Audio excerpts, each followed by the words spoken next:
we have started off in 2010. Prior to that, there was a family business which was into making bus bodies and supplying buses to government of Andhra Pradesh, Karnataka, and Indian Army.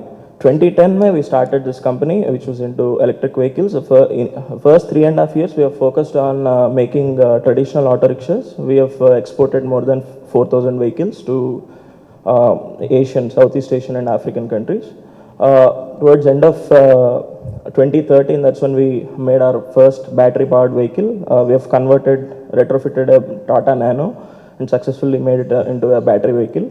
And it's eventually a matter of time when we came up with our first electric auto rickshaw, lithium-ion powered auto rickshaw. And then towards end of last year, we came up with our first electric bike. So why auto rickshaws? India is the biggest producer of auto rickshaws. On a daily basis, 45 million rides are being taken by commuters in India. As a result, a lot of this is becoming a reason for a lot of pollution that is being caused. More than 70 to 80% of air pollution that is being caused in India, especially in urban cities, is because of transportation. So as a result, we are seeing more than 1 million deaths in India, and cities like New Delhi are rated as topmost polluted cities in India across the globe. So electric vehicles are definitely a solution because they emit, there are no emissions, there are no fossil fuels required, there are no dependency, there are very less in maintenance. But what are the current challenges in India in order to for penetration of electric vehicles? So they're very expensive. Most of the e-rickshaws that you see in places like Delhi and Agra, they are powered by lead-acid batteries, which are very less powerful, very less durable, have to be replaced every 6 months, the batteries. The range anxiety, the range is very low, and India lacks primarily the charging infrastructure that is required for penetration of electric vehicles. The power grids, grids in the power supply is not very reliable.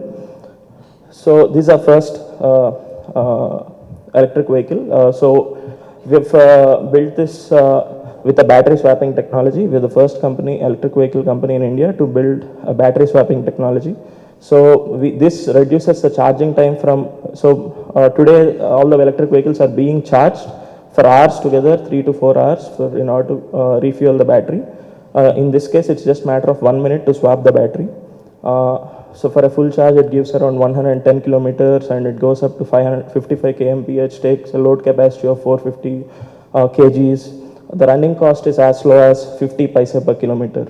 The health of the battery, so with sending real-time data to the cloud, so we can track the battery's health remotely and direct the driver to the nearest charging station or the swapping station and help him in swapping the battery. A quick comparison between the traditional diesel autos that are being used by drivers today in the Indian market versus the smart auto that we have built. So if you look at the cost that goes into the vehicle procurement, plus the maintenance cost, plus the fuel cost. So with the total cost that goes into maintaining a diesel vehicle in the span of 3 years, you can maintain 2 electric auto rickshaws. So a comparison between other players, Terra Motors based out of Japan, Clean Motion based out of Sweden, comparison in terms of the specs we offer, and also we're the only company with in-house production capacity of 10,000 vehicles per year, and with smart and IoT integrated to it. And this is a vehicle that we have seen in the video. So the running cost of this vehicle is as low as 7 paise per kilometer. So this electric bike can be used in 3 different modes. One is a pedal assist mode, where you pedal the bike and the motor kicks in automatically. So it's combination of muscle power and the motor power. And you can go in full acceleration mode like a regular motorbike or a moped.